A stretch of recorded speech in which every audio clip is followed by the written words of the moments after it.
नमस्कार, सगरमाथा टेलिभिजनको प्रस्तुति एसटिभी च्याटमा यहाँलाई स्वागत छ। म सुनिल दाल। विश्व भूराजनीति अलिकति खलबलिने सम्भावना देखिएको छ। विश्व राजनीति सैन्य राजनीतितर्फ उन्मुख हुने हो कि भन्ने आशंका पनि देखिएको छ। पछिल्लो समय इजरायल र इरान बीचको आक्रामक अवस्था देख्दाखेरि अब मुलुक मात्रै होइन विश्व मुलुक के हुन्छ भन्ने चासो र चिन्ता पनि बढेको छ र त्यसको विश्व असर के पर्छ भन्ने विषय पनि उठान भएको छ र त्योसँगै नेपालको आन्तरिक सुरक्षाको विषय पनि यतिखेर चासोको विषय बनिरहेको छ। सडकमा व्यवस्था फ्याल्नेहरू देखिएका छन् र एक थरी सदनमा यो व्यवस्थाप्रति असन्तुष्टि व्यक्त गर्नेहरू पनि छन्। व्यवस्था फ्याल्नेहरूले अब व्यवस्था फ्याल्दाखेरि राष्ट्रिय सेना नेपाली सेनाले के गर्छ भन्ने चासो आम मानिसको हुने गर्छ। त्यसकारण आम मानिसले जबसम्म व्यवस्था बदल्नको लागि नेपाली सेनाको भूमिका चाहिन्छ भनेर पनि टिक्का टिप्पणी र विश्लेषण गर्छन् र केही समय अगाडि त्यस्ता खालका अवस्था देखिँदाखेरि नेपाली सेनाको गतिविधिप्रति धेरैको चासो पनि बढ्यो। आज हामी विशेष गरी अहिले पछिल्लो नेपाल र विश्व राजनीतिको विषय प्रसङ्ग जोडेर र त्योसँगै नेपाली सेनाको भूमिका र नेपाली सेनाको व्यवसायीकरण र नेपाली सेनाको अहिले पछिल्लो विषय चाहिँ व्यापारीकरण भएको भन्ने चिन्ता र टिप्पणी र विश्लेषण पनि भइरहेका छन्। यिनै विषयवस्तुमा आज हामी केन्द्रित रहेर छलफल गर्दैछौँ। आजको यो छलफलमा मसँग सहभागी हुनुहुन्छ नेपाली सेनाका पूर्व प्रधान सेनापति राजेन्द्र छेत्री। यहाँलाई स्वागत छ। धन्यवाद सुनिलजी। यहाँलाई पनि र सगरमाथा टेलिभिजनलाई पनि धन्यवाद ज्ञापन गर्छु। खास गरी तपाईँसँग मेरो यो दोस्रो यस किसिमको संवाद हो जस्तो लाग्छ। आराम हुन्छ। ठिक छ। यो पछिल्लो राजनीतिक घटनाक्रम नेपालको आन्तरिक राजनीतिक घटनाक्रममा म आउँछु। सुरुमा चाहिँ विश्व राजनीतिक घटनाक्रम, विश्व सैन्य घटनाक्रम चाहिँ अहिले धेरै चासोको विषय बनिरहेको छ। पछिल्लो समय सार्क देशमा नै अलिकति सङ्केत देखिएको थियो, त्यो थामथुम भएको छ भारत र पाकिस्तानको। त्यसभन्दा अगाडि रसिया र युक्रेनको अझै टुङ्गिएको छैन र त्योसँगै अब चीन र पाकिस्तानको बीचमा कुरा उठिरहेछ सम्बन्ध भारत र पाकिस्तानको बीचमा।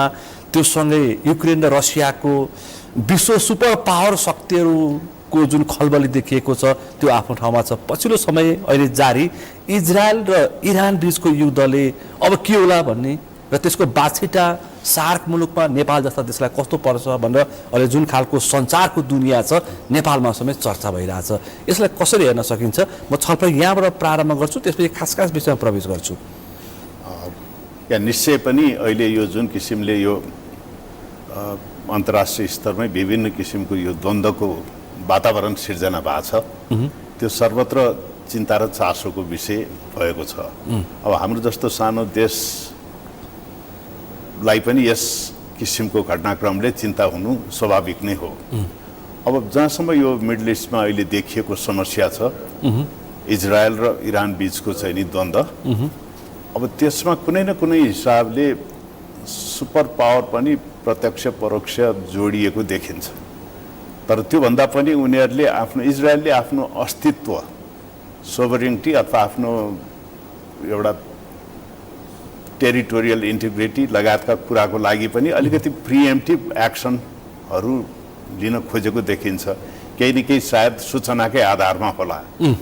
अनि उतातर्फ इरान पनि अलिकति त्यो रिजनमा सैनिक हिसाबले एउटा शक्ति राष्ट्रकै रूपमा गनिन्छ र उसले पहिलाको त्यो इरान इराक युद्धपछि ठुलो युद्ध त गरेको छैन, तैपनि उसले आफ्नो सैन्य सङ्ख्या र चाहिँ अन्य किसिमको सामरिक हतियारहरूको सङ्ख्यालाई बढाउँदै लगेको देखिन्छ। र पछिल्लो समय यो न्युक्लियर क्षमता हासिल गर्नेमा पनि हुन त इरान चाहिँ नि न्युक्लियर प्रोलिफरेसन ट्रिटीको सिग्नेटरिज मध्येमै हो। इरान पनि इरान हो। तर त्यो उसमा भए तापनि एउटा किसिमको आशंका के छ भने उसले शान्तिपूर्ण कार्य बाहेक सैनिक हिसाबले पनि आफ्नो न्युक्लियर पावरलाई चाहिँ नि विकसित गर्दै लगेको हो भन्ने चासो पनि एकातिर त्यो छ। यसै चासोको बीचमा त्यो सानो राष्ट्र इजरायलले आफ्नो अस्तित्व रक्षाको लागि ऊ पनि न्युक्लियर पावर हो त्यो रिजनमा। तर उसले चाहिँ एनपिटीमा सिग्नेचर गरेको छैन कि जस्तो लाग्छ। भए तापनि अब के भन्दा त्यो रिजनमा ऊ आफू जोगिनको लागि कतिपय अवस्थामा उसले सायद त्यो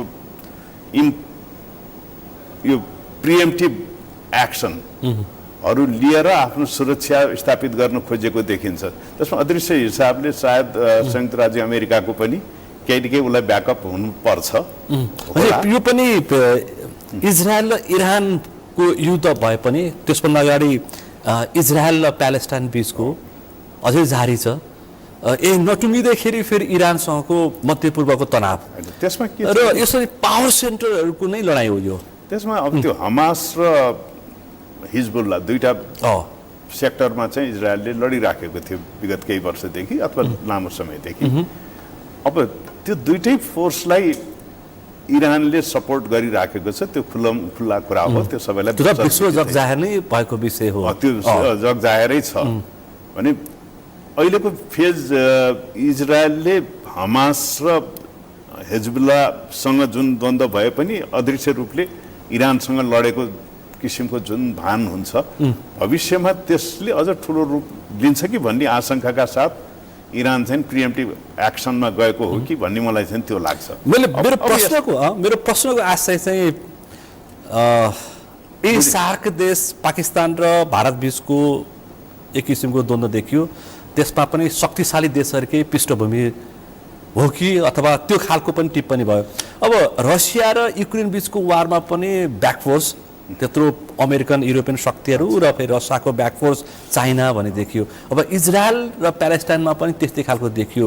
यो द्वन्द्व यी देशहरूको हो कि यो द्वन्द्व सुपर पावरहरूको?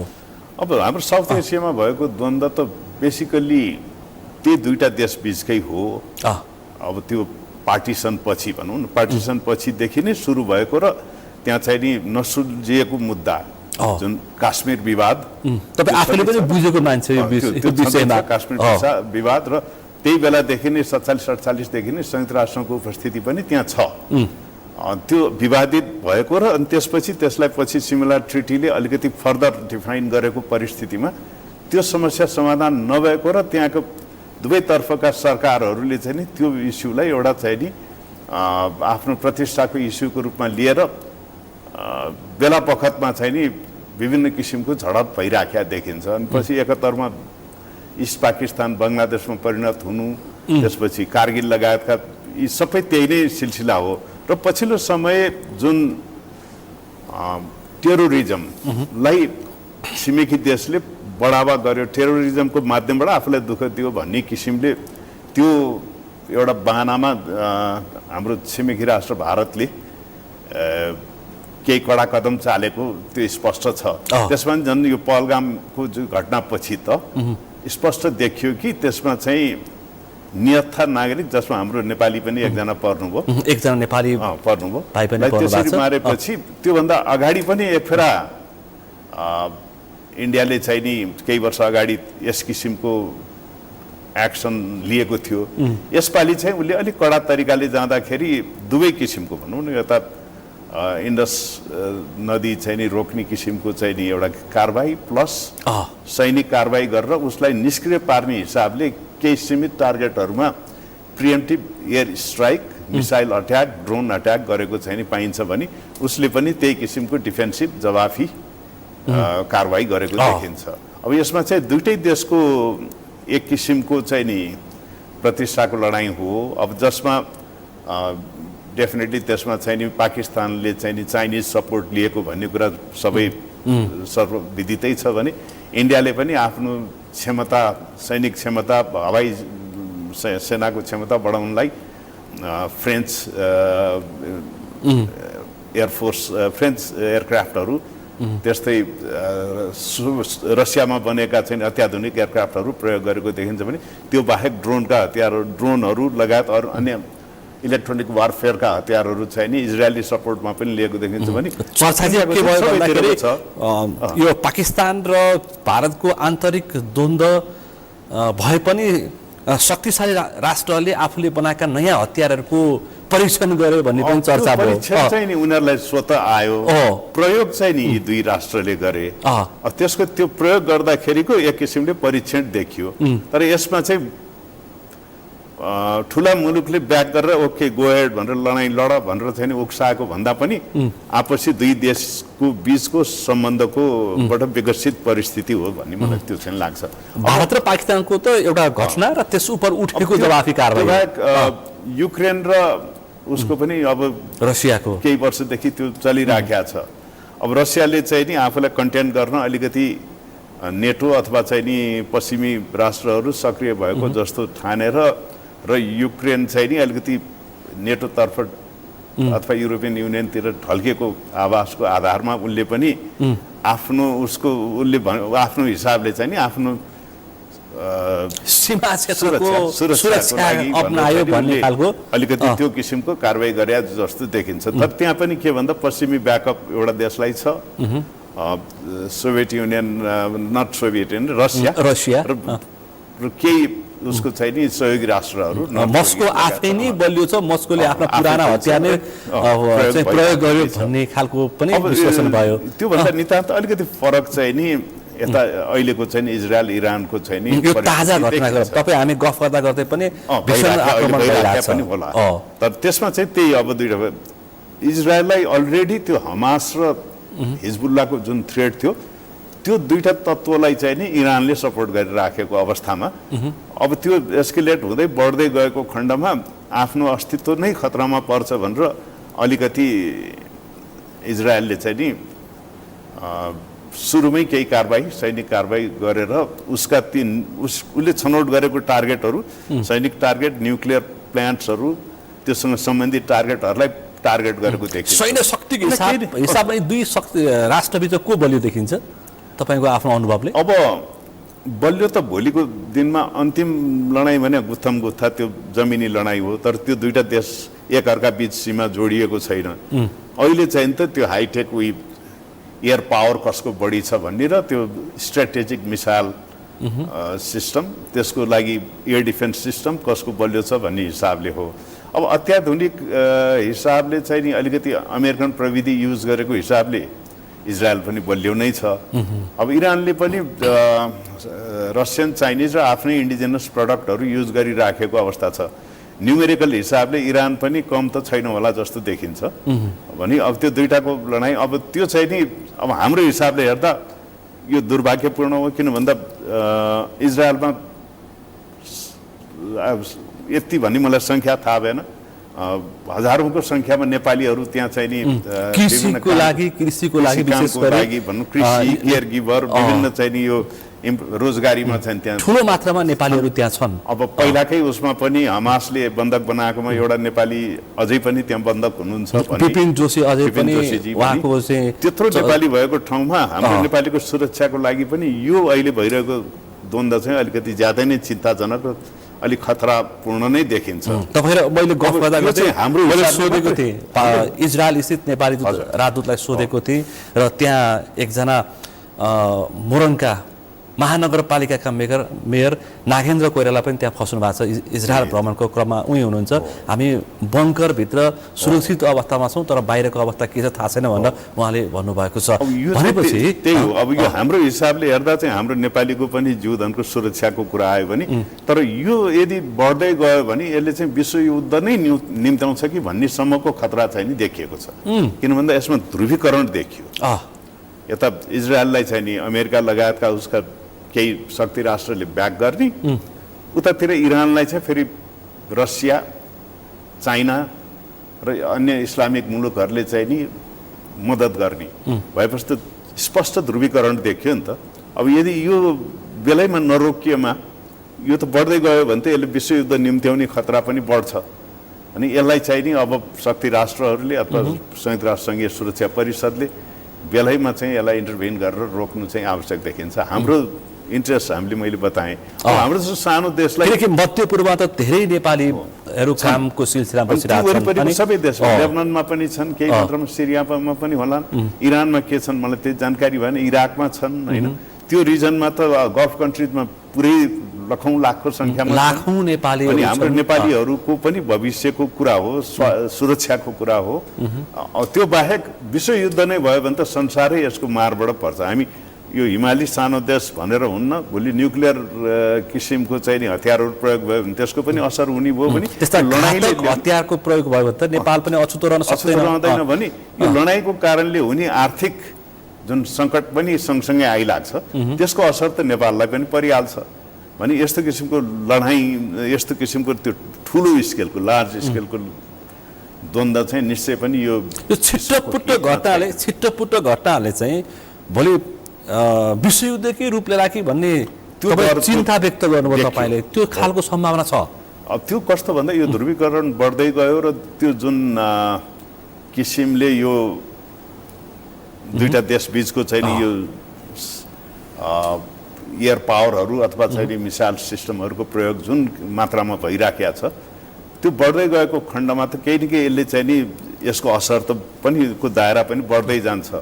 तर मलाई जहाँसम्म लाग्छ अब यस्तो अहिलेको यो 21औं शताब्दीमा विश्व शक्ति राष्ट्रहरू जो चाहिँ नि त्यो ध्रुवीकरणको प्रत्यक्ष सहभागी हुनुहुन्छ, उहाँहरूले यसलाई त्यो हदसम्म पुग्न नदिनु होला जस्तो मलाई लाग्छ। पक्कै नै शक्तिशाली राष्ट्रका राष्ट्रपति डोनाल्ड ट्रम्पले अब विश्वसँग मेरो सम्बन्ध चाहिँ कारोबारी सम्बन्ध हुन्छ, आर्थिक लेनादेनाको मात्रै सम्बन्ध हुन्छ, राजनीतिक सम्बन्ध कम हुन्छ भनेर दिएको जुन खालको सन्देश छ, अब त्यसकारण विश्व परिस्थिति, विश्व भूराजनीति अलिक त डरलाग्दो अवस्थामा चाहिँ देखिन्छ। त्यो देखेको छ, तर त्यो चाहिँ नि बढ्दै जानु हुन्न भन्ने हाम्रो। अब नेपालको राजनीति अहिले पछिल्लो समय अब नेपालमा परिवर्तन होस् अथवा नेपालमा कुनै व्यवस्था बदलिने चर्चा होस्, नेपाली सेनाको चर्चा आइरहन्छ। अस्ति भर्खर अब एक थरी समूहले यो सङ्घीय लोकतान्त्रिक गणतन्त्र चाहिँदैन भनेर सडकमा आए, अर्का थरी मान्छेहरूले चाहिँ जोगाउनु पर्छ भनेर अब राजावादी र गणतन्त्रवादी हामीले आम्ने सामने पनि भन्यौँ। त्यतिखेर नेपाली सेनाको बहुत चर्चा भयो। अब नेपाली सेना हामी बुझ्छौँ कम्प्लिट लोकतान्त्रिकरण भइसक्यो, गणतन्त्रमा विश्वास राख्छ भन्ने हामी बुझ्छौँ, तर एक थरी मान्छेले अझै आशंका व्यक्त गर्छन्, किन होला? होइन, नेपाली सेना चाहिँ के छ भने त्यो आम मान्छेको धेरैको चासोको प्रश्न हो। यो चाहिँ त्यो लोकतान्त्रिकरण भन्छ नि, त्यो शब्दसँग म पनि त्यति कम्फर्टेबल छैन। सेनामा भित्र लोकतान्त्रिकरण भन्ने चाहिँ नि त सेनाभित्र चाहिँ है, त्यो हुँदैन। त सेना भने त के भन्दा यो सिभिलियन सुप्रिमेसी भन्छ नि, नागरिक नियन्त्रण, त्यसले नै सेनालाई चाहिँ एउटा नियन्त्रणमा राखेको हुन्छ। भने सेनाले संविधानको पालना गर्दै आएको छ, त्यो संविधान अनुसार बनेका ऐन कानुन नियम अनुसार नै सेना सञ्चालन भएको छ। भने सेनाले चाहिँ नि विद्यमान संविधानलाई नमान्ने भन्ने त प्रश्नै आउँदैन। तर के भने संविधानले नै फेरि सेनालाई एउटा विशिष्ट जिम्मेवारी पनि दिएको छ। यो भौगोलिक अखण्डता, राष्ट्रिय स्वतन्त्रता, स्वाधीनता लगायतका यी सार्वभौम नेपालको लागि सेना, यो सबै चाहिँ जिम्मेवारी सार्वभौम नेपालको लागि नेपाली सेना अटल विश्वास हो। नेपालीको तीन खोड नेपालीको अटल विश्वास हो। त्यो हो। त्यही भएर नेपाली सेनाले चाहिँ के भने यो संविधान सम्मत यो देश र जनताको सुरक्षामा चाहिँ नि कटिबद्ध छ र सधैँ लागि नै रहन्छ। अब जहाँसम्म यो लोकतान्त्रिकरण, गणतन्त्र, सङ्घीय लोकतान्त्रिक गणतन्त्रमा सेनाको लोकतान्त्रिकरण भन्छन्, विशेष गरी बढी वामपन्थीहरूले, कम्युनिस्टहरूले। त्यो चाहिँ नि कस्तो भने त्यो भयो भने त डेन्जर हुन्छ। सेनालाई राजनीतिकरण गरियो भने त भोलिको दिनमा सेनाको महत्त्वाकांक्षा बढ्दै जान्छ। त्यो चाहिँ नि नहोस्, सेनाको राजनीतिकरण नहोस्, व्यवसायीकरण भन्नाले व्यवसायीकरण भने व्यवसायतर्फ नजाउँ, व्यापारीकरण होइन कि प्रोफेसनलिजम, प्रोफेसनल हिसाबले सेनालाई चुस्त राखियोस्, त्यो हाम्रो चाहना हो। भने यस हिसाबमा संविधान पालना गरेर संविधान अनुसार नै बनेको ऐन कानुन नियम अनुसार चलेको सेनालाई विभिन्न लान्छना लगाउनु या विभिन्न बहाना बनाएर त्यो दोषारोपण गर्नु त्यति उपयुक्त नहोला। तपाईँ लोकतान्त्रिकरण भन्नुभयो या त समावेशीकरण भन्छन्? अझ समावेशीकरण पनि छैन सेनामा? छ नि, त्यो त अहिले सेनाको यो भर्ना प्रणाली पहिला 64 सालमा एउटा सामान्य सिद्धान्त आयो।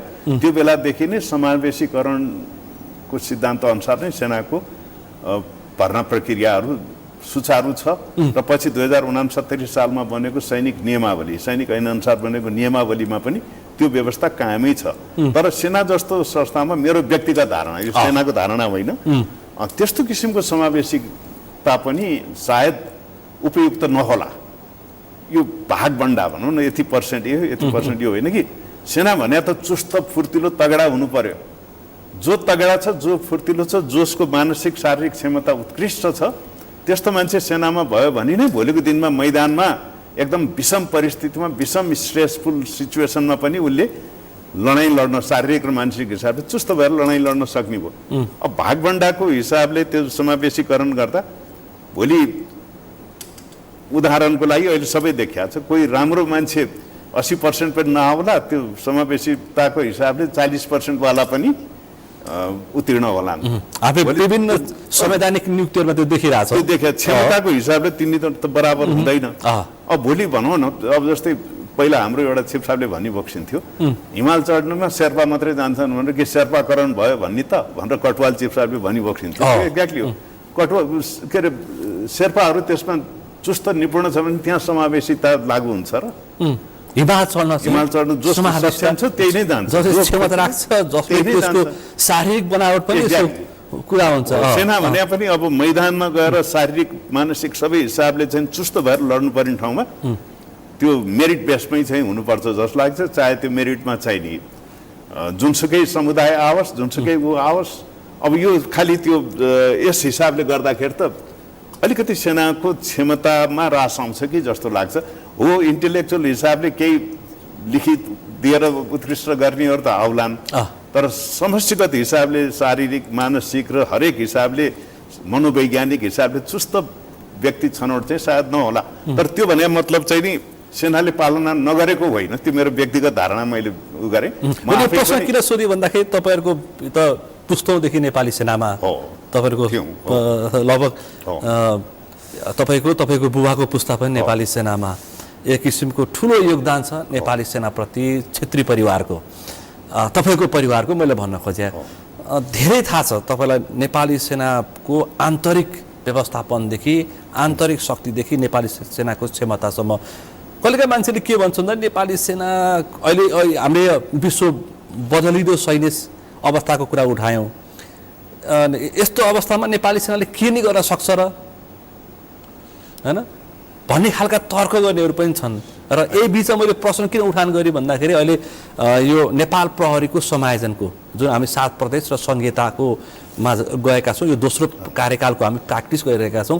यही बिचमा एक थरी मान्छेहरूले चाहिँ सदनमा अथवा सडकमा चाहिँ उनीहरूले नेपाली सेना, नेपाल प्रहरीको समायोजनसँगै नेपाली सेनाको पनि लोकतान्त्रिकरणको विषय जोडेर यही बेलामा टुङ्ग्याउनुपर्छ भनिरहेछन्।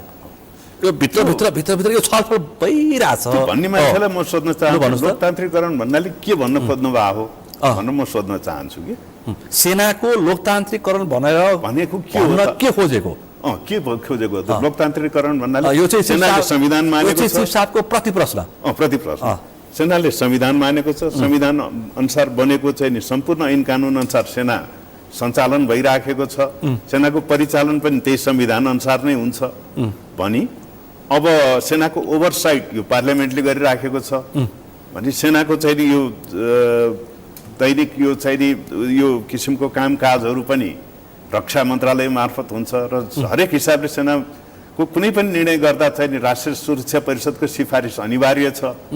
अनि इभन सरुवा बढुवा हरेक हिसाबको बजेटिङ एभ्रिथिङ चाहिँ नि नेपाल सरकारद्वारा नियन्त्रित छ भने अब यस्तो अवस्थामा सेनालाई चाहिँ नि अब के भन्न खोजेको लोकतान्त्रिकरण मैले बुझ्दिनँ। तर नेपाल प्रहरीको समायोजन अहिले जुन हुँदैछ त्यो कानुनी रूप लिँदैछ, यही बिचमा चाहिँ नेपाली सेनाको पनि लोकतान्त्रिकरणको विषय टुङ्ग्याउनु पर्छ भन्दैछ। प्रदेशलाई चाहिँ नि सेना दिने भन्न खोजिएको कि यसरी नै अथवा के हो लोकतान्त्रिक, त्यो जसले भन्नुहुन्छ उहाँले नै प्रश्न पारिदिनु भए हुन्थ्यो।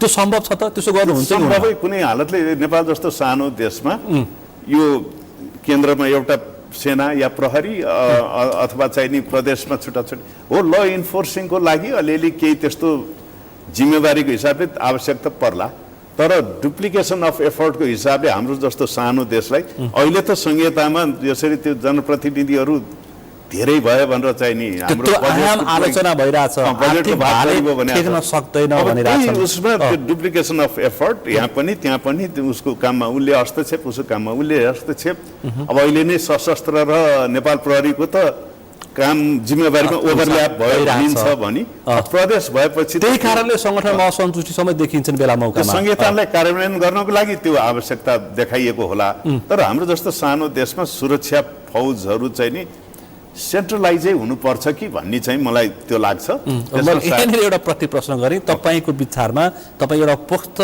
सेनाको विज्ञको हिसाबले पनि मैले प्रश्न गरेँ नेपाल प्रहरीको समायोजन जुन अब प्रक्रियामा गएको छ तपाईँको ठ्याक्कै धारणा के छ मैले व्यवहारिक पक्षबाट यो प्रश्न उठान गरेँ जस्तै मैले त्यो ठ्याक्कै गहिरेर त्यो यो समायोजनको त्यो जुन किसिमको त्यो प्लानहरू जे बनेको छ त्यो मैले किनकि नेपाल प्रहरीका पूर्व प्रमुखहरूले चाहिँ यो हुँदैन यो नेपाल प्रहरीलाई ठुलो घात हुन सक्छ र नेपाल प्रहरीको सङ्गठनमाथि नै सङ्ख्या उत्पन्न हुन सक्छ भनेर उहाँहरूले खुल्ला बताइरहनु भएको छ मैले छलफल पनि गरिसकेका छु तपाईँ एउटा पूर्व प्रधान सेनापति एउटा विज्ञताको हिसाबले के भन्नुहुन्छ किनकि यो आम कानुन बनाउनेहरूलाई पनि एउटा एक किसिमको सुझाव होस् मैले त्यही कुरा भन्नु खोजेँ म खास एक्ज्याक्टली त्यो समायोजनको योजना कसरी बनेको छ भन्ने कुरा त मैले हेर्न पाएको छैन र त्यो हेरेपछि मात्रै म खास दिन सक्नुला तर पनि मेरो आफ्नो हिसाबले भन्नुपर्दा मैले अघि भने नि अब संहिता भन्दैमा सेना पनि प्रदेशलाई छुट्टै भर्ती गर्न दिने त्यो त्यस्तो किसिमको व्यवस्थाले चाहिँ भविष्यमा समस्या निम्त्याउँछ अब यहाँ त्यो अब यो समायोजनका कुराले प्रहरीलाई अप्ठ्यारो हुन्छ भन्ने हिसाबले हेर्नु भएन राष्ट्रलाई अप्ठ्यारो हुन्छ कि सजिलो हुन्छ भन्ने हिसाबले चाहिँ नि हेर्नु पर्यो अब मेरो आफ्नो व्यक्तिगत धारणाको भन्ने कुरा गर्ने हो भने चाहिँ अब जुन प्रदेशमा डिप्लोय भएका प्रहरी उसले किन भर्ना गर्नु पर्यो प्रदेशमा डिप्लोय भएका प्रहरीहरू त अपरेसनल कन्ट्रोल या कमान्ड त त्यो प्रदेश प्रमुखहरू या जो छ लाई दिएको खण्डमा एउटा फौज त एउटै भइहाल्यो नि हाम्रो जस्तो सानो देशमा उता भर्ना गर्ने भोलि एक ठाउँको मान्छे अर्को ठाउँमा जाँदा कन्फ्लिक्ट हुने हतियार उसले प्रोक्योर गर्ने हतियारको नियन्त्रण केन्द्रभन्दा चाहिँ नि केन्द्रको पहुँचभन्दा बाहिर जाने त्यस्तो अवस्था सिर्जना भयो भने त भोलि अप्ठ्यारो पर्छ यस्तो सानो देशलाई फेरि दुईटा ठुला छिमेकीको बिचमा रहेको देशलाई शक्तिशाली दुईटा प्राविधिक हिसाबलेसम्म शक्तिशाली देशको बिचमा हामी एउटा सानो सेना हिसाबले जो त्यहाँ सरुवा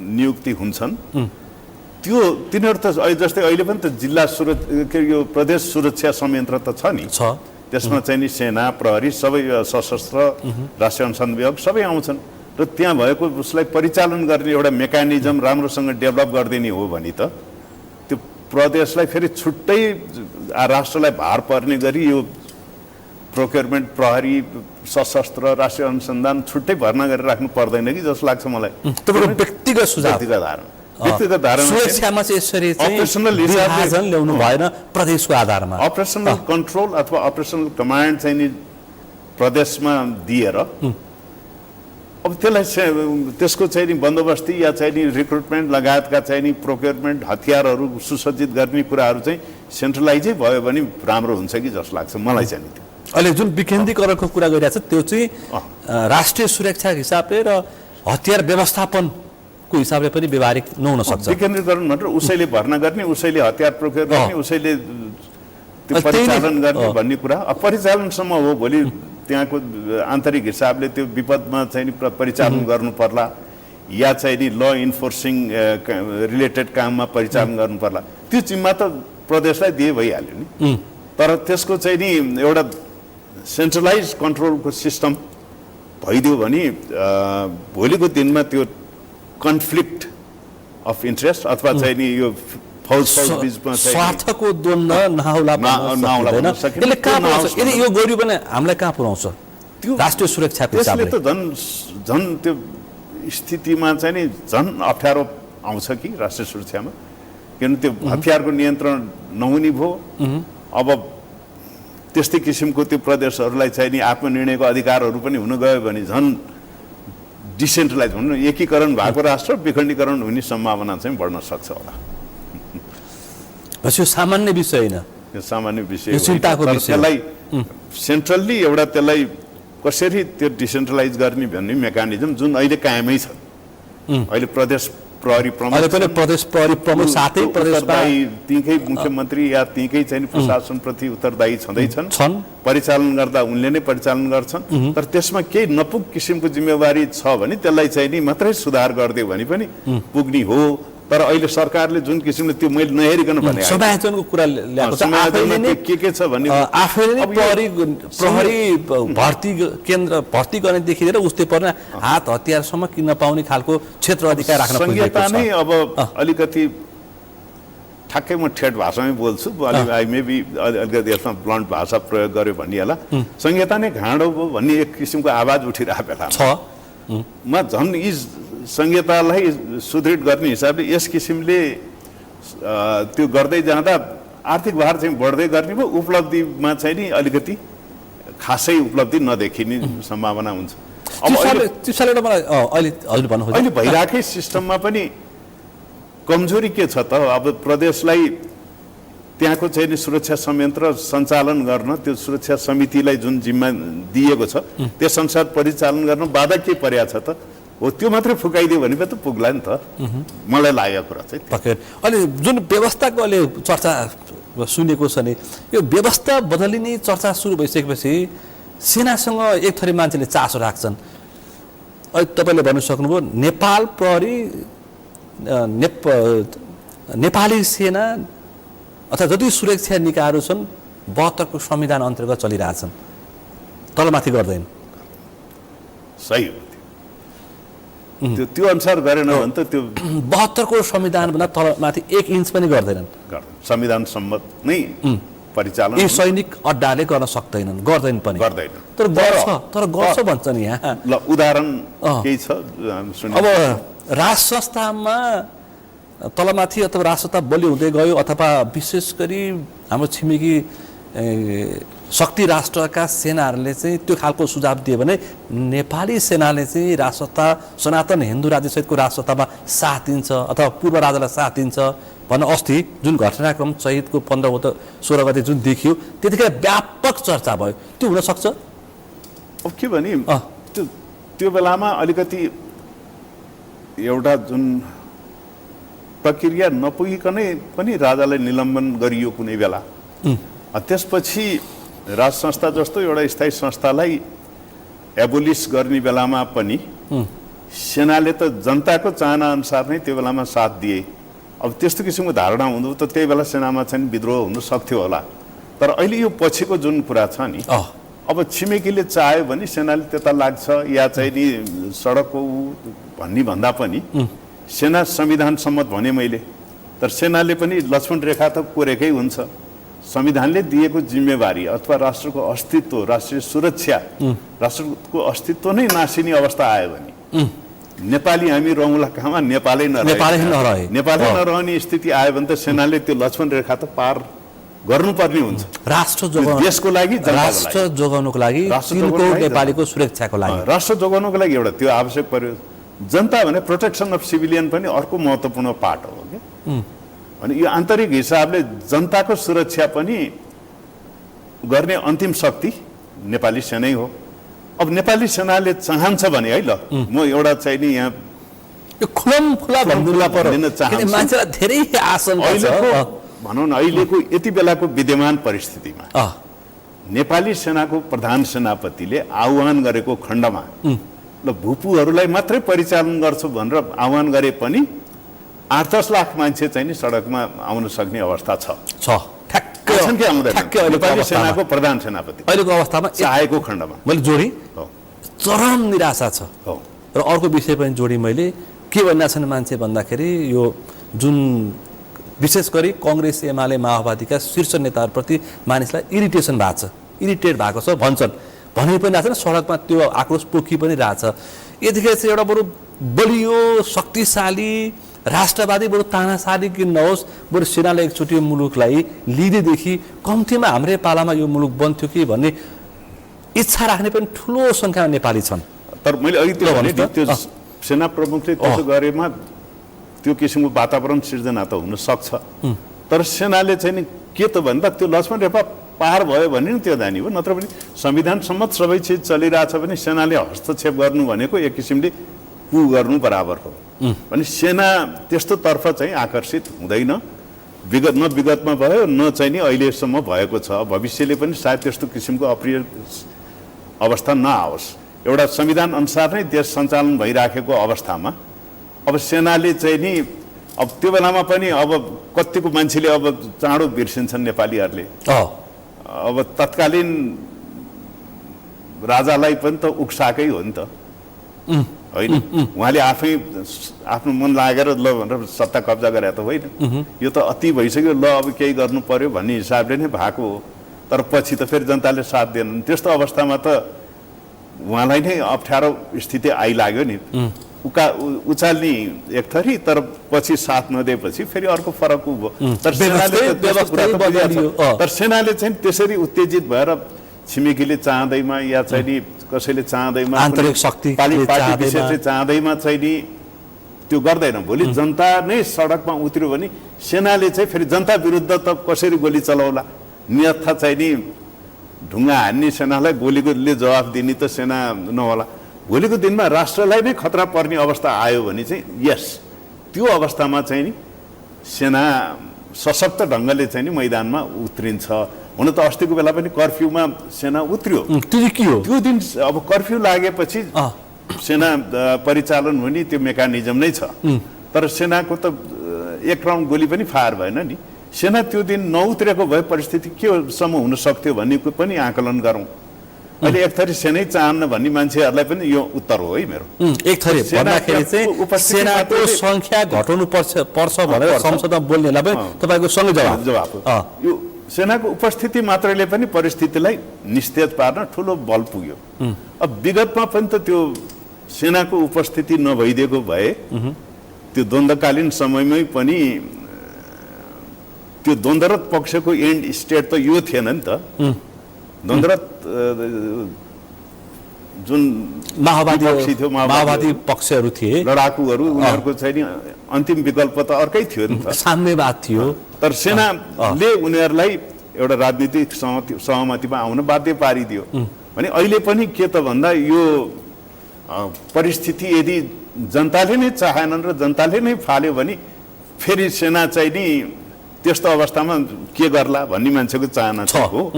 तर सेनाले नै मुलुकको केही समय रुल गरिदियोस् भन्ने पनि अहिले बलियो मत देखिन थालेको छ। सेनाले त्यस्तो राजनीतिक महत्त्वाकांक्षा राख्छ नेपाली सेनाले? राख्दैन, राख्दैन। पाकिस्तानमा त्यस्तो चाहिँ नि नराख्ला।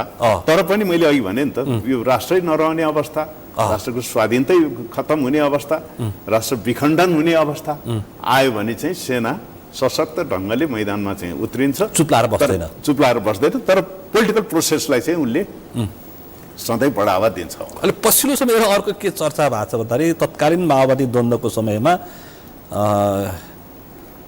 गिरिजा प्रसाद कोइराला तत्कालीन प्रधानमन्त्रीले चाहँदै पनि सेना परिचालन हुन सकेन। त्यतिखेर अहिले बाबुराम भट्टराई पनि त्यो भन्दै हिँडेका छन्, अरूले पनि भन्छन् सेना सधैँ त्यही राजसत्ताको पक्षमा छ। भावनात्मक रूपमा परिस्थिति त्यो आयो भने, वातावरण त्यो अनुकूल बन्यो भने त्यो खालको एक्सनमा जान सक्छ पनि भन्छन्। होइन, त्यो बेलालाई त्यो होलेरी घटनालाई लिएर या दुनै घटनालाई लिएर मान्छेहरूले यदाकदा त्यो टिप्पणी गरे। आजभोलि समेत त्यो खालको टिप्पणी उठिरहेछ। तर के भने त्यो बेलाको प्रधान सेनापति स्वयंले केही समय अगाडि आई थिङ्क यो टेलिभिजनलाई दिनुभएको उहाँले व्यक्त गर्नु। तर त्यसैलाई म पुष्टि के गर्न चाहन्छु भने त्यो बेलामा पनि संविधान थियो, सेना परिचालन गर्ने प्रक्रिया थियो, होइन? सेनालाई प्रहरीलाई जस्तो भनौँ न, प्रहरी त ल इन्फोर्सिङ एजेन्सी, त्यहाँ यति खटाइदेऊ भनेर खटिने भयो। तर सेनालाई त परिचालन गर्ने प्रक्रिया छ नि त। त्यो राष्ट्रिय सुरक्षा परिषदले सिफारिसमा नेपाल सरकार क्याबिनेटले इन्डोर्स गरेर त्यो बेलामा चाहिँ नि राजाबाट चाहिँ नि त्यो स्वीकृति हुने अवस्था थियो, त्यो प्रक्रिया। अनि त्यसपछि त्यसलाई पार्लियामेन्टले इन्डोर्स गर्ने पनि थियो। त्यो बेलामा के थियो, पार्लियामेन्टको पार्टीले सेना परिचालन गर्न सर्वदलीय सहमति चाहिन्छ भनेर आवाज उठाइरहेको थिए एकातिर। अर्कोतिर भने यो प्रक्रिया नपुर्याइकन ल त्यहाँ होलेरीमा त्यो सिडिओ र प्रहरीहरूलाई चाहिँ कब्जामा लियो, सेना त्यहाँ गइदिनु पर्यो भने आधारमा त सेना जाँदैन नि त। सेनालाई त संवैधानिक आदेश चाहियो, एक्जिक्युटिभ आदेश हो न। एक्जिक्युटिभ आदेश नभएको अवस्थामा चाहिँ सेना नजानी भयो। त्यो बेलामा सेनाले मागेको त्यो एक्जिक्युटिभ आदेश हो। दुनैमा घटनामा पनि त्यही हो। म अप्रत्यक्ष रूपले त्यो जङ्गी अड्डामा मलाई यो थाहा थियो जानकारी, तर खट्टिनलाई तयार हुँदा पनि एक्जिक्युटिभ अर्डर नआएपछि दुनैमा पनि सेना परिचालन भएन। अब त्यसलाई कुनसँग जोडेर हेर्नुहोस् भने इभन दाङमा आफ्नै ब्यारेक हमला हुँदा पनि, ब्यारेक हमला हुनसाथ सेना हौसिएर हतारिएर त गएन नि त। त्यो अब यो माओवादीहरूलाई चाहिँ आतंककारी घोषित गरेर सेना परिचालनको एक्जिक्युटिभ आदेश आएपछि मात्रै अनि सेना परिचालन भयो। त्यो बेलामा आफ्नै मान्छे मारिया छ, आफ्नै हतियार लुटिया छ, तर सेनाले के वेट गर्यो भन्दा आदेश त्यो पनि संविधान सम्मत।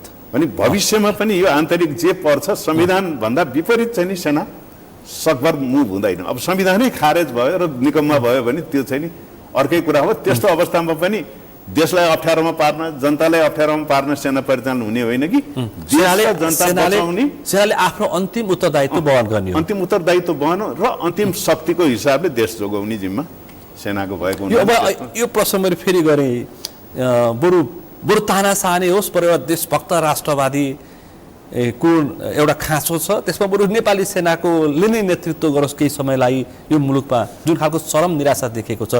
त्यो अपेक्षा राख्नलाई चाहिँ तपाईँको एक लाइनमा के जवाफ हुन्छ? अहिले संविधान अनुसार नै सरकार चलिराखेको छ, सरकारको समीकरणहरू पनि त्यही अनुसारले नै बढिरहेछन्। यहाँ समस्या भनेको अलिकति गभर्नेन्ससँग देखाइएको छ, सुशासन भ्रष्टाचार र ढिलासुस्ती। अहिले नै सेनाले जम्प गर्नुपर्ने अवस्था त छैन नि, छैन जस्तो लाग्छ मलाई। तर त्यो समयकाल परिस्थितिले त्यो अवस्था आइपर्यो भने सेनाले फेरि यो केही हाम्रा छिमेकी राष्ट्रको जस्तो एकदमै महत्त्वाकांक्षा देखाएर त्यो भन्दा पनि अब सेनाको अर्कै भूमिका चाहिँ नि हुन सक्छ। शासकीय भूमिका चाहिँ नेपाली सेना अब सकभर त्यस्तोमा चाहिँ नि सेना चाहिँ नि नहोमिएला जस्तो लाग्छ हाम्रो चाहिँ जियोपोलिटिकल लगायतका जियोपोलिटिक्स भू राजनीति सङ्ख्या घटाउनु पर्छ भन्ने तपाईँको के जवाब छ सेनाको? त्यो त मलाई चाहिँ नि फेरि म अलिकति यस कुरामा पहिला पनि मैले 2-3 फेरा यो अन्तर्वार्ताको क्रममा दिइसकेका थिएँ। अहिले चाहिँ म अलिक कडा हिसाबले भन्नु पर्छ, गाई गई फेरि चर्चा सुरु भएको छ। त्यो चाहिँ नि एउटा बकम फुसे आवाज हो। सेना घटाउने बढाउने भन्ने कुरा त्यसरी कसैलाई मन नपर्यो भन्दैमा, कसैलाई केही हुइमा, अब मैले एक्जाम्पल दिएँ नि त, त्यहाँ त त्यो आन्दोलनको फर्स्ट डे नै सेना आवश्यक पर्यो नि त त्यहाँ, होइन? अब जस्तै त्यो पहिला पनि संविधान आउँदैन थियो, 3 तहको निर्वाचन हुँदैन थियो सेना परिचालन नभएको भए। दाङ र जुन सुर्खेतमा जुनबाट जुन आन्दोलन सुरु भयो नि त, त्यो बेलामा सेना मैदानमा नआएको भए त्यसले विकराल रूप लिन्थ्यो। त्यो बेलाको सरकारमा हुने, प्रतिपक्षमा हुने सबैलाई यसबारेमा जानकारी छ। टिकापुर घटना यस्तो किसिमले इरप्ट भइराखेको थियो, त्यहाँ चाहिँ नि आन्तरिक यता प्रहरी बीच द्वन्द्व, प्रहरी जनता बीच द्वन्द्व, जनता बीच द्वन्द्व, यस्तो किसिमको वातावरण थियो। सेना त्यहाँ प्रवेश गरेर एक राउन्ड पनि फायर नगरिकन परिस्थितिलाई स्टेबलाइज गरिदियो। त्यो सेनाको उपस्थिति नै ठुलो महत्त्व राख्छ, भूमिका राख्छ। इभन माओवादी द्वन्द्वकालकै कुरा गरौँ न, माओवादी द्वन्द्वकालमा सेना नभएको भए के हुन्थ्यो भन्ने कुरा अहिले कल्पना गर्न त सकिन्छ। सेना त परिचालन भयो, देश र जनताकै लागि परिचालन भयो। अब त्यहाँ केही न केही कहिलेकाहीँ कोलाटरल ड्यामेजको कुरा आउँछ, तर के भने विद्रोही भने चाहिँ नि को सिभिलियन को विद्रोही भन्ने चिन्न गाह्रो छ। राज्यको पछिल्ला गतिविधिमा चाहिँ सेनाले माइक्रो लेभलमा आफ्नो दृष्टि चाहिँ राखिरहेको चाहिँ हुन्छ, होइन? दृष्टि चाहिँ राखिरहेको हुन्छ। यो सबै परिस्थितिको अध्ययन, पुनरावलोकन, अध्ययन र चाहिँ मूल्याङ्कन सबै गरिराखेका हुन्छ र चाहिँ कस्तो परिस्थितिमा सेना कसरी परिचालन भन्ने पनि आकलन गरिराखेका हुन्छ। अनि जुन त्यो सेनाको सङ्ख्या भन्नेलाई पनि म के भनिदिन्छु भन्दा, विशेष गरी संसदमा हिजो अस्ति मात्रै त्यो ट्विटरमा एकजना एकदमै ट्विटरको सक्रिय व्यक्तिले पनि त्यो लेख्नुभयो, डाक्टर सोनी वाग्ले अलिक बढी चासो राख्नुहुन्छ पनि, अर्को एकजना डाक्टर साहबले पनि लेख्नुभयो त्यहाँ कि सेना चाहिँ नि यो शान्ति सेना, राष्ट्रिय निकुञ्ज र त्यो उहाँकै ओड चाहिँ नि बरो गर्दा आई कोट ठुडी खेलको तमासा भन्नुभयो। टुँडी खेलको त्यत्रो देशको संस्कृति जोगाउने काम सेनाले गरेलाई तमासा भन्न मिल्छ? उनी कोद्वारा परिचालित हुन् भन्नेमा मलाई शङ्का हुन थाल्यो। त्यत्रो देशको राष्ट्रको मूल्य मान्यता संस्कृति जोगाउनको लागि यो काठमाडौँका चाहिँ नि वासीहरू नेवारहरूको चाहिँ नि चाडबाड उहरू गर्नको लागि सेनाले हातैमालो गरेर काम गरेको छ भने त्यस्तो बोर्ड त्यो टुडी खेलको सेनाको प्रदर्शन चाहिँ संस्कृति हो। संस्कृति हो, त्यो देशको संस्कृति हो, कल्चर, देशको कल्चर जोगाउने। त्यो चाहिँ नि अब अलिकति त्यो धर्मसँग पनि जोडिया होला, तर खैर तैपनि त त्यो परम्परादेखि चलिआएको संस्कृति जोगाएको हो नि त, घोडे जात्रा लगायतका यी कुराहरू। तर त्यो बाहेक मैले भन्नुपर्दा के भने अब सेनाको सङ्ख्या घटाउने या बढाउने, राइट साइजिङमा ल्याउने भन्ने कुरा चाहिँ नि के हुन्छ भन्दा प्रक्रिया हुन्छ। सेना के को लागि राखिएको हो, सेनालाई के जिम्मेवारी दिएको छ, टास्कहरू के हो सेनालाई, त्यो टास्क पुरा गर्नलाई के कति चाहिन्छ भन्ने कुरा बृहत एउटा चाहिँ नि कम्प्रिहेन्सिभ वैज्ञानिक छ। यो वैज्ञानिक छ, हाम्रो वैज्ञानिक सेनाको सङ्ख्या वैज्ञानिक छ, एकदमै वैज्ञानिक छ र नपुग्छ, अझ नपुग्छ। अहिले दिएको टास्क अनुसार गर्ने हो भने नपुग्छ र सेना लड्नु छ र सङ्ख्या बढाउनु छ र भन्छन्, आर्थिक भार भयो भन्छन्। जस्तै अब सेनाको भारलाई चाहिँ नि अनप्रोडक्टिभ त भन्छन्, तर त्यो त परेको बेलामा फेरि त्यो सेना खडा गर्न त सकिन्न नि त। जस्तै अफगानिस्तानले यो इतिहासकालमा पटक पटक शक्ति राष्ट्रमा लड्यो नि त, उसको पनि त त्यो हाइटेक त केही पनि थिएन, उस जमिनी फौजकै हिसाबले। अब अहिले मान्छेले त्यही हिजो मैले यो कोट गरेको व्यक्तिहरूले के भनेका छन् भने अहिले त सबै हाइटेकको लडाइँ भयो, ड्रोनले एयरफोर्सले नेचुरल्ली चिफ्सले त्यही नै हो। भइसकेको छ सुरुको फेजमा हो नि त, गल्फ वारमा पनि हामीले त्यही देख्या हो नि त। एक्चुअल जमिन कब्जा गर्नु त फेरि जमिनी फौज नै चाहियो, होइन त? इराकले कुवेतलाई चाहिँ नि एनेक्स गर्यो, तर इराकलाई पहिला तहस नहस माथिबाट पारेर फेरि कुवेतमा जब कब्जा गरेको इराकीलाई हटाउनु त जमिनी फौज नै प्रयोग हुनु पर्यो नि त।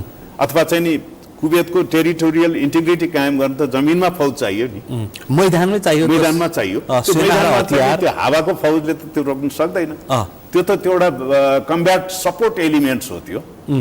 तर कम्ब्याट फौज चाहिँ नि आवश्यक पर्छ अहिले। अनि हाम्रो अहिले भनिन्छ योसँग लड्न सक्दैन, उसँग हो, त्यो म्याच गर्नलाई त्यो किसिमले देशले सुसज्जित गर्ने हो भने त परेको बेला लड्थेन। तर हाम्रो अफेन्सिभ पोस्चरको सेना त होइन, यो देश जोगाउने अन्तिम शक्ति हो। अनि भोलिको दिनमा छिमेकी इभन सुपर पावर रिजनल पावरै आए पनि उसले माथिबाट जति हाने पनि जमिन कब्जा गर्नु त जमिनबाटै आउनु पर्यो। त्यो आउनलाई त हाम्रो नेपाली सेना मेरो विचारमा सशक्त छ र नेपाली सेना त्यस्तो किसिमको परिस्थितिमा निश्चित समयसम्म लड्नको लागि ट्रेन्ड, इक्विप्ड एन्ड रेडी छ। प्रविधि र प्राविधिक हिसाबले बलियो छ नेपाली सेना। अब यो जमिनी फौजको हिसाबले बलियो छ। हामी यो दक्षिण एसियाकै सेनामा हामी कुन स्थानमा छौँ? इन्फेन्ट्रीको हिसाबले भन्ने हो भने त हाम्रो जस्तो सुरु हाम्रो एउटा इतिहासकालदेखि नै जुन हाम्रो एउटा ख्याति कमाएको छ नि, यो दक्षिणी एसियामा त हाम्रो सेना चाहिँ नि उच्च तहमै चाहिँ नि आउँछ। त्यो अस्ति नै पाकिस्तान र भारतकै एक किसिमको द्वन्द्वमा गोर्खा सेनाकै चर्चा भयो। तर हाम्रो नेपाली सेना पनि यो जमिनी लडाइँको अवस्थामा आयो भने चाहिँ नि हामी अब्बल छौँ। लास्ट पर्सनसम्म पनि हामी चाहिँ नि यो देशलाई जोगाउन लड्ने क्षमता चाहिँ नि राख्छौँ। तर नेपाली सेना व्यापारीकरण भयो, नेपाली सेना त कृषिमा, सडकमा, स्वास्थ्यमा, निर्माणमा लगाइयो। राष्ट्रिय गौरवको आयोजना त अब नेपाली सेनाले होल्ड गर्नुपर्ने स्थिति आयो। त्यसका नेपाली सेना यस्तो गर्दाखेरि जस्तो अहिले चाहिँ यो ठेक्का पट्टाले गर्दाखेरि भ्रष्टीकरण भएको छ, अब यो नेपाली सेना पनि सकिने भयो भनेर चिन्ता पनि व्यक्त गरिरहेका छन् एक थरी मान्छेले। त्यो के होला लु भन्नुहोस् त? अब त्यो भन्नेलाई पनि व्यापारीकरण भयो भन्नेलाई पनि म चाहिँ के जवाब दिन सक्छु भने म भन्छु व्यापारीकरण भएको छैन। व्यापार भने नेपाली सेनाले व्यापार गरेको भन्नाले के भने कल्याणकारी प्रयोजनको लागि कल्याणकारीकै भूतपूर्वहरू प्रयोग गरेर केही स्किमहरू राखिएको छ, त्यसबाट आर्जन भएका पैसाहरू चाहिँ नि कल्याणकारी फन्ड मार्फत सकल दर्जाको कल्याणकारी कार्यमै प्रयोग भइराखेको छ। अब त्यो चाहिँ जस्तै ठेक्का पट्टामा नेपाली सेनालाई सहभागिता गराउनु हुँदैन, त्यो गराइयो। यो भोलि नेपाली सेनामा भ्रष्टाचार छिर्छ जस्तो अहिले ब्युरोक्रेसीमा छिरेर बिजोग भइरहेछ भनिरहेछन्। कता कता फेरि सुनिन्छ पनि असन्तुष्टि पनि। यसमा चाहिँ के भने म के भन्छु, इभन मेरै कार्यकालमा पनि मैले के भन्ने गरेको थिएँ, तत्कालीन सरकारलाई भने अन्य कुनै निकायले या अन्य कुनै विकल्प नभएमा त्यस्तो काममा चाहिँ नि हामीलाई जिम्मेवारी दिनुहोस्। जस्तै हामीले विकट विकट ठाउँमा चाहिँ नि बाटोहरू यो सदरमुकामहरूमा हुम्ला डोल्पा पहिला कर्णाली मनाङ अहिले यति बेला पनि मनाङ भयो, यति बेला पनि यो गोर्खाको लार्कीको बाटो त्यो मेरै कार्यकालमा हामीलाई हस्तान्तरण गरियो, त्यो गरिराखेको छ। जुन चाहिँ नेपाल सरकारले ठेक्कापट्टाबाट पनि नसकेको काम सैनिक जनशक्ति प्रयोग गरेर त्यो प्रयोग भइराखेको छ। त्यस्तो काममा सेना प्रयोग अझ धेरैको चासो त यो फास्ट ट्र्याक। अब त्यसपछि म आउँछु। अब त्यसपछि हामीलाई त्यो जिम्मेवारी दिन खोजियो। अब जिम्मेवारी मेरै समयमा लिएको, हामीले लौ न त्यो हामीलाई दिनु पर्यो भनेर लिएको जिम्मेवारी चाहिँ होइन। त्यो हामीलाई त्यो दिएको जिम्मेवारी हो नेपाल सरकारले, त्यो पनि संविधान सम्मत। संविधानको धारा भाग 28 धारा 267 को त्यो उपधारा 4 मा नेपाली सेनालाई विकास निर्माण काममा प्रयोग गर्न सकिने र विपद व्यवस्थापनमा प्रयोग गर्न सकिने भन्ने स्पष्ट उल्लेख छ। त्यो अवस्था चाहिँ के थियो भन्दा त्यो फास्ट ट्र्याक हाम्रो अर्थतन्त्रको लागि अति आवश्यक छ। अन्य प्रक्रियाबाट त्यो नबन्ने भयो। अब नेपाली सेनाले जिम्मेवारी लिँदैन भने त्यो बन्दै बन्दैन भन्ने किसिमको निष्कर्षका साथ तत्कालीन गभर्नमेन्टले हामीलाई त्यो जिम्मेवारी दियो। हामीले चाहिँ त्यो हामी सक्ने हाम्रो जिम्मेवारी हाम्रो क्षमताले सक्ने काम होइन भनेर हामीले अस्वीकार गर्यौं। तैपनि यो परिस्थितिमा लिनै पर्छ भन्ने एउटा बाध्यात्मक परिस्थिति त्यहाँ सिर्जना भयो। त्यसपछि हाम्रो टर्म्स एन्ड कन्डिसन के थियो भने हामीले सक्ने हाम्रो क्षमताले गर्ने काम हामी गर्छौं, नसक्ने काम चाहिँ नि हामीले नेपालकै अन्य निकाय अथवा हामीले समन्वयमा भौतिक योजना मन्त्रालयसँगको समन्वयमा आउटसोर्सिङ गरेर भए पनि गराउनु पर्ने हुन्छ। किन भन्दा त्यो त एसियन मापदण्डको हाइवे, त्यसमा चाहिँ सुरुङहरू छन्, त्यो हाई ब्रिजेजहरू छन् जो नेपालको क्षमता छैन। त्यो हामी उत्तरी छिमेकी चीनको त्यो प्रविधि हेरेर सामाजिक सञ्जालमा त्यो चित्त बुझाएर बसिरहेको छ। त्यो नभइकन त्यो ती संरचना नभइकन फास्ट ट्र्याक कम्प्लिट नहुने। अब रह्यो त्यो ठेक्का टेन्डर आदि इत्यादि कुरा। अब त्यो जिम्मेवारी लिइसकेपछि नेपाली सेनाले त्यो काम गर्नलाई त त्यो आउटसोर्स गर्नलाई त सार्वजनिक खरिद नियमावली अनुसार नै गर्नु पर्यो। आफै सेना प्रमुखले ल यो कम्पनीलाई यो दे, यो कम्पनीलाई यो दे। जङ्गी अड्डा आफैले नै ठेक्का निकालेको होइन, त्यो त समिति छ। त्यसमा चाहिँ नि रक्षा, अर्थ, यो भौतिक योजना, राष्ट्रिय योजना आयोग सहितको समिति छ। त्यो समितिले इन्डोर्स गरेपछि त्यो समिति मार्फत, तर जङ्गी अर्थात् त्यो समितिको उसमा जङ्गी अड्डाकै त्यो भनौँ फास्ट ट्र्याकको चाहिँ त्यो मा खटेका त्यो टिमबाट नै यो हुन्छ र त्यो समितिले नै त्यसलाई मूल्याङ्कन गर्ने, छनौट गर्ने काम गर्छ। अब त्यो चाहिँ नि त्यत्रो पैसा खर्च गर्न देशको प्रचलित आर्थिक नियम, सार्वजनिक खरिद प्रणाली अनुसार गर्नको लागि त डेफिनेटली यो प्रतिस्पर्धात्मक अथवा ठेक्का प्रक्रिया त गर्नुपर्ने हुन्छ। अन्तिममा यो फास्ट ट्र्याक सकिँदाखेरि सेनाले भ्रष्टाचारको आरोप खेप्नु पर्छ कि पर्दैन? अब त्यो गरेको छ भने त खेप्नु पर्यो, हैन? गर्नु हुँदैन, गरेको छैन भन्ने मलाई चाहिँ लाग्छ। तैपनि यदि त्यो अनियमितता छ भने र त्यो कारणले त्यो फास्ट ट्र्याक निर्माणमा व्यवधान आयो भने त त्यसको त उचित छानबिन त होला। फास्ट ट्र्याकले नेपाली सेनाको त्यो गरिमामाथि भोलि कलङ्क थप्ने काम गर्छ कि गर्दैन होला? होइन, त्यो असफल भयो भने चाहिँ नि केही न केही कलङ्कित त होला, तर सफल भयो भने त झन् प्रेज हुन्छ र त्यस्तो किसिमको अरू दिने प्रयास पनि हुन्छ। स्ट्रेटेजिक महत्त्वको जिम्मेवारी अन्य प्रक्रियाबाट हुँदैन भने चाहिँ त्यो अवस्थामा सेनालाई प्रयोग गर्नु अनुचित चाहिँ होइन। त्यो जुन चाहिँ संविधानले नै त्यो व्यवस्था गरिदिएको छ, नेपालको संविधानले नै राष्ट्र यो विकास निर्माणमा प्रयोग गर्ने भनिएको छ। तर पनि मैले के भने अरूले नसकेको काम मात्रै दिँदा राम्रो र सेनाको क्षमताभित्रको, सेनाको क्षमतामै नभएको यो फास्ट ट्र्याक चाहिँ क्षमतामै नभएको काम हो। तैपनि दियो, किन भन्दा त्यो राष्ट्रिय आवश्यकता, राष्ट्रिय नेपाली सेनाको लागि चुनौती हो र यो समयमा अवसर पनि हो। यो कम्प्लिट भयो भने यो संसारमा फेरि यहाँ मात्रै होइन, हाम्रो छिमेकी देशहरूमा पनि, चाइना, पाकिस्तान, अमेरिका जहाँ हेरे पनि कोर अफ इन्जिनियरले गरेको देखिन्छ। र त्यहाँ चाहिँ नि मान्छेले के भन्छन्, लडाइँ बन्दुक बोक्नेलाई त्यहाँ खन्न लगाइयो भन्छन्। त्यो पनि हो, बन्दुक बोक्ने सेनालाई बेलचा बोकाइयो भनिरहेछन्। त्यो छैन। त्यो आर्मीको इन्जिनियरिङ निकाय जसको काम नै यो कम्ब्याट इन्जिनियरिङ हो, जसको यो निर्माण, यो सडक निर्माण पनि यो जिम्मेवारी आउँछ र विकास निर्माणको पनि छुट्टै संरचना छ। ती टोली मात्रै त्यहाँ फौज खटिएका छन् यो रेगुलर इन्फेन्ट्री फौज अथवा रेगुलर फाइटिङ फोर्स चाहिँ नि त्यो त्यहाँ बेल्चा लिएर गएको छैन को बेल्चा बोकेर गएका छैन तर अर्को यो विषय मैले यति नै टुङ्गेँ धेरै यसभन्दा अगाडि पनि मैले छलफल गरेका थिएँ कतिपय पूर्व सैनिकहरू सेनाको नेतृत्वप्रति अझै पनि असन्तुष्टि व्यक्त गर्छन् बेला क्रममा त्यस्ता मुद्दाको प्रक्रियामा समेत जान्छ किन नेपाली सेनामा अब यो चाहिँ के भने यो व्यक्तिगत महत्वाकांक्षा जस्तो लाग्छ मलाई जन्म मिति र सर्टिफिकेटको त गोलमालको कुरा छँदैछ हो असन्तुष्टि पनि सँगै आउँछ अब व्यक्तिगत महत्वाकांक्षाका कुरा अनि असन्तुष्टि भने त्यही भनौँ न मान्छेको चाहिँ नि चाहना चाहिँ नि ह्युमन वान्ट्स आर अनलिमिटेड भन्ने एउटा इकोनोमिक सिद्धान्त छ नि यो चाहियो मलाई यो चाहियो भन्ने त्यो किसिमको एउटा मान्छेको असीमित चाहना हुन्छ तर सिस्टमले गर्दा उसको एउटा तहमा गएर ब्रेक लाग्छ या उसले कुनै अनियमितता अथवा चाहिँ नि बदमासी गरे हुन्छ त्यो अनुसार कारबाहीमा परेर बाहिर जान्छ बाहिर गएपछि उसलाई त्यो जसले पठायो उसलाई प्रतिशोध साध्न मन लाग्छ अनि त्यो चाहिँ नि एकदमै गलत एउटा ट्रेन्ड डेभलप भएको देखिन्छ यो गलत ट्रेन्ड चिन्ताको विषय आफ्नो कारणले अवकाश हुन्छ अब यता सेनालाई अथवा उसलाई दोष दिने अब दोष चाहिँ नि के भने एउटा कुरा के भन्दा सेना भने देशको एउटा सशक्त शक्ति संयन्त्र हो यसलाई दोष दिएर केही पनि काम छैन मेबी उसको रिस व्यक्ति होला व्यक्तिलाई दोष दियोस् तर संस्थालाई चाहिँ नि विवादित तुल्याउने संस्थालाई चाहिँ नि अलिकति अपमानित तुल्याउने संस्थालाई चाहिँ लान्छना लगाउने त्यो चाहिँ एकदम गलत काम हो र त्यो व्यक्तिहरू फेरि पेन्सन पनि खाइरहेछन् पेन्सन खाएर त्यो गर्नु चाहिँ नि त्यो अब त्यो व्यक्तिले ल्याउने कुरा चाहिँ के भन्दाखेरि बाहिर आर्थिक अनियमितता र चलखेलको खबर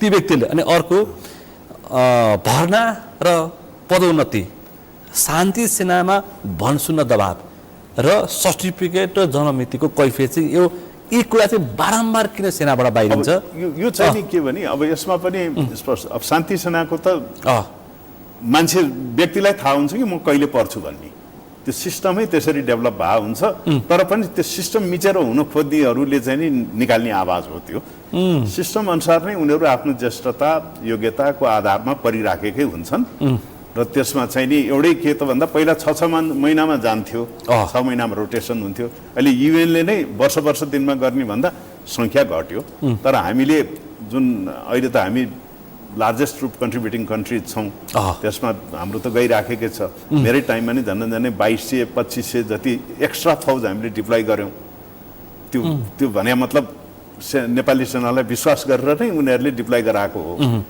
अब त्यस कारणले शान्ति सेनातर्फ त म के पनि भन्दिनँ त्यो आर्थिक अनियमितता ऊ जसले गरेछ जो त्यसैमा बाहिर गएको छ उसैले त्यो कुराहरू निकालिरहेछन् कि त्यो जुन कुनै अब एकदमै अपत्यारिलो कुराहरूलाई पनि अतिरञ्जित गरेर चाहिँ नि उनीहरूले प्रकाशमा ल्याइराखेका हुन्छ सेनामा पनि राजनीति छिर्यो घुसपैठ भयो राजनीति भन्दा पनि यो विकृति भनौँ न बाहिरको विकृति अलिकति भनौँ न यो कुनै कालखण्डमा हाम्रो निड टु नो बेसिसमा यो सूचना प्रवाह गर्नुपर्ने अवस्था छ नि त्यो चिज नै खुलमखुला गरिदिँदाखेरि अब यस्तो हो कि सेनाका कतिपय संवेदनशील कुराहरूमा पनि चासो बढ्न थाल्यो क्या त्यो अब त्यो यो जो डिस्ग्रन्टल्ड लट हुन्छ जो एउटा के अरे आफूलाई चाहिँ नि असन्तुष्ट भएका समूहहरू हुन्छन् तिनीहरूले निकाल्ने आवाजहरू हो क्या यो पत्रिकाबाजी गर्ने आदि इत्यादि आफै असन्तुष्ट भएर तर उनले त पाउने सबै सुविधा पाएरै गएका हुन् अब जहाँसम्म अब यसमा एउटा त्यो भयो एउटा भ्रष्टाचार लगाएर कुरा हो सेनाको सैनिक ऐन यति कठोर छ कि सेनाको सैनिक ऐनबाट दिइने सजाय यदि त्यस्तो भ्रष्टाचार भएको छ र त्यसको छानबिन भयो भने त्यसले दिइने सजाय बाहिरतिरको अदालतले दिइने भन्दा अलिक कठोर हुन्छ एउटा जङ्गी अदालतको अड्डा सजाय अदालती प्रक्रिया चाहिँ बाहिर भन्दा पनि अझ कठिन हुन्छ कठोर अब मैले एक्जाम्पल एउटा के दिन्छु भन्दा ठ्याक्कै साल मलाई याद भएन त्यो रसुवाबाट चाहिँ नि रक्तचन्दन पास गर्दाखेरि सेनाको चेकपोस्टले पनि छोडिदियो भनेर आयो समाचार त्यो समाचार आएपछि त्यो इस्यु भयो त्यो सेनाको त्यो कमान्डरले त त्यहाँ अब ककसले त्यो संयन्त्र अब त्यहाँ को थियो सिडिओ वन अधिकृत प्रहरीहरूले यस्तो यस्तो आएको छ छोडिदिनुहोस् भन्यो होला त्यहाँ अब जिल्ला सुरक्षा समिति गइसक्यो त्यो कर्नेलले छोड्न आदेश दियो कारबाही गर्दा त्यो कर्नेल अयोग्य ठहरिने गरी बर्खासी भएर जेल गयो त्यो छोडेको मात्रै आधारमा त्यसले कति हिस्सा पायो आई डोन्ट नो त्यो तर अन्य व्यक्तिहरू चाहिँ नि वनका प्रहरीका यीहरू चाहिँ नि सरुवा मात्रै भए कसैलाई पनि कारबाही भएन कठोर चाहिँ नि यति हुन्छ मैले एउटै दृष्टान्त एउटै दृष्टान्त काफी छ बाहिर शङ्का गर्नेहरूलाई त्यो बाहेक अरू पनि यदि त्यो अनियमितता गरेको कुरा चाहिँ नि प्रमाणित हुन्छ भने त्यसमा पाउने सजाय चाहिँ नि विगतदेखि हेर्दै त्यो उच्च तहका अधिकृतहरू पनि त्यसमा समावेश भनेपछि सांगठनिक सुशासन मानव अधिकार र सैन्य मनोबल विद्यमान ऐनले नै त्यो व्यवस्था गरिदिएको छ इभन यो सबै किसिमका आर्थिक अनियमितता र आर्थिक अनुशासन विपरीतका कामहरूमा चाहिँ नि हुने सैनिक अदालतको काम कारबाही तुलनात्मक हिसाबले कठोरै हुन्छ अब जहाँसम्म त्यो उमेर लगायतका कुरा छ उमेरको चाहिँ हद म्याद मिति सर्टिफिकेटको कैफियत त्यो चाहिँ के छ भन्दा प्राय जसो हाम्रो एउटा सिस्टमकैले ल्याएको कुरा हो क्या त्यो जस्तै एसएलसी दिनलाई 16 वर्ष पुग्या हुनुपर्ने हुन्छ अनि कोही मान्छे त्यो बेलामा पढ्दै जाँदा चाँडै गयो भने उसले एसएलसी आफ्नो टाइममा दिनलाई उमेर सच्याउने एउटा त्यो अवस्था हो दोस्रो चाहिँ नागरिकता बनाउँदा अहिले सायद तपाईँहरूले नागरिकता बनाउँदा त्यो नयाँ नागरिकता आयो जसमा जन्म मिति नै लेखिन्छ त्यो बेला चाहिँ नि त्यो जुन नेपाली कागजको त्यो उसमा बुकमा राखेका नागरिकतामा जन्म मिति लेखिन्थेन त्यो नागरिकता बनाउँदाको दिनको उमेर लेखिन्थ्यो जस्तै त्यो अब म मेरो आफ्नो भन्नुपर्दा अथवा कुनै व्यक्तिको भन्नु त अब कुनै व्यक्तिको नागरिकता बनाउन 2082 साल वैशाख 1 गते गयो भने त्यो दिन 16 वर्ष भनेर उमेर लेखिया हुन्छ ठ्याक्कै उमेर लेखिया हुन्छ अनि जारी भएन यति साल यति गते भनेर लेखिदिन्थ्यो जारी भएको मितिमा त्यो 16 वर्ष घटाउँदा जुन मिति आयो त्यो उसको जन्म मिति हुन्छ त्यो त कि त मेरो जुन जन्मदिन मिति छ त्यही दिन नागरिकता बनाउन जानु पर्यो र त्यही दिन जारी हुनु पर्यो त्यो हो नि मात्रै एकुरेट हुने भयो नत्र त प्राय माथि अतिरिक्तको मात्रै भने कि पुराना भर्नाको तल्लो दर्जाको पनि त्यहाँ भर्ना हुने दिनमा उमेर चाहिँ भर्ना उमेर 18 वर्ष भनेर लेखिन्थ्यो नागरिकतामा पनि त्यही अनुसार उसको पछि नागरिकता बन्थ्यो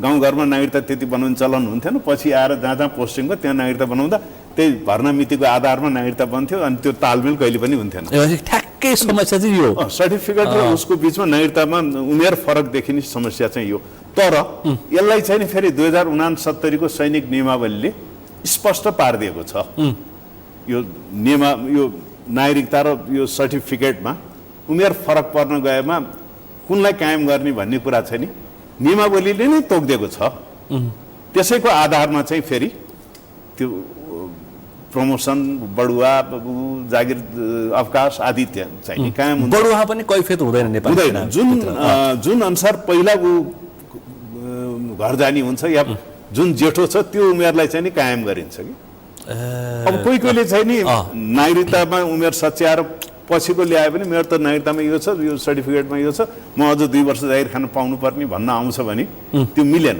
त्यो सम्भव छैन अब सर्टिफिकेटमा चाहिँ नि फेरि कम छ नागरिकतामा बुढो छ भने नागरिकता अनुसार नै ऊ अवकाश हुने भयो अनि अहिले केही मान्छेहरू यो अनेक हिसाबले यो चर्चा गरे अब वर्तमान प्रधान सेनापतिलाई नै आक्षेप लगाए राजनीति गर्न जागिर खानुभन्दा अगाडि उनले बनाएको चाहिँ सर्टिफिकेट र त्यसै आधारमा बनेको नागरिकता फेरि नागरिकता हराएपछि या च्यातिएपछि या जलेपछि प्रतिलिपि त बनाउन पाइयो नि पाइन्छ प्रतिलिपि जुन त्यही डाटा राखेर बनाइन्छ भने त त्यो त गल्ती भएन नि त त्यो दुईटा नागरिकता भयो त्यसको भन्न मिल्यो र देखिएको समस्या यो समस्या हो यो त्यही भएर यो समस्यालाई 69 को त्यो सैनिक नियमावलीले नै समाधान गरिदिएको छ तै पनि केही विकृति उठाउन चाहने विकृतिमा रमाउने केही व्यक्तिहरूले यसैलाई इस्यु बनाएर पत्र पत्रिकामा निकाल्ने मुद्दा हाल्न जाने यो विभिन्न आक्षेप लगाउने आदि इत्यादि चाहिँ मेरो विचारमा अहिलेको नियमावलीले यसलाई समाधान गर्छ ठ्याक्कै अन्तिममा छु यो निराश जनमतलाई एक लाइनमा तपाईँ के भन्नुहुन्छ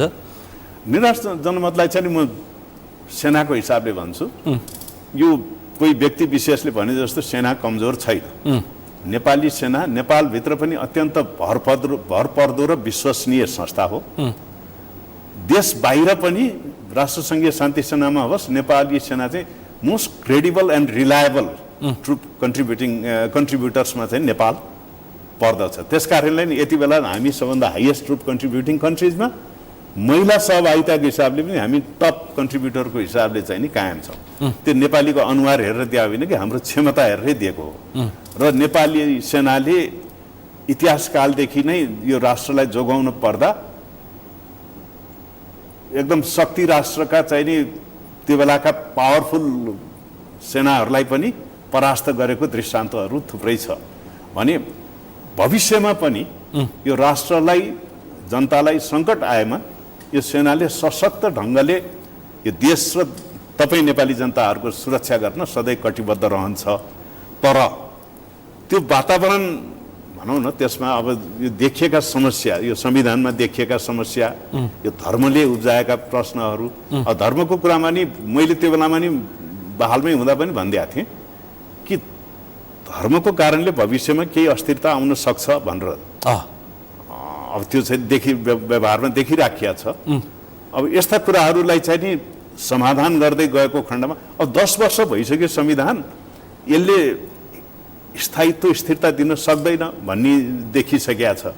अब नेपाली सेनाले त्यो बेलामा अघि मैले भने नेपाली सेना नभए संविधान जारी हुने अवस्था थिएन, संविधान कार्यान्वयन हुने अवस्था थिएन, 3 तहको निर्वाचन हुने अवस्था थिएन भनेर जुन मैले भने नि, त्यो के को लागि नेपाली सेनाले त्यहाँ भूमिका निर्वाह गरेको हो भने त्यो बेला जनताले चाहेको के थियो भन्दा शान्ति र स्थिरता। शान्ति त त्यो अब आउने क्रममै थियो, पनि शान्ति सम्झौताको अन्तिम उ त पुरा भएको छैन। तर स्थिरता भने चाहिँ नि यो पोलिटिकल स्टेबिलिटी नै हो। त्यो चाहिँ नि संविधान आएर कार्यान्वयन राम्रोसँग भयो भने पोलिटिकल स्टेबिलिटी आउँछ, त्यसले स्थिरता कायम गर्न सक्छ। त्यो स्थिर वातावरणमा अनि देश समृद्ध हुन सक्छ भन्ने धारणा साथ त्यही जनताको मनोकांक्षालाई सेनाले भविष्यमा पनि सेनाले चाहिँ नि यो निराशा जति छ त्यो निराशालाई सेनाले नजिकबाट निहालेको छ र परेको बेलामा लक्ष्मण रेखा नै खिचेको छ। त्यो यदि परिस्थिति विकराल भएर त्योभन्दा क्रस भयो भने यो देश र यो जनता, यो देश जोगाउने अन्तिम शक्ति सेना हो। र सेनाले कुनै पनि मूल्यमा यो आफ्नो विशिष्ट जिम्मेवारी चाहिँ पुरा गर्छ।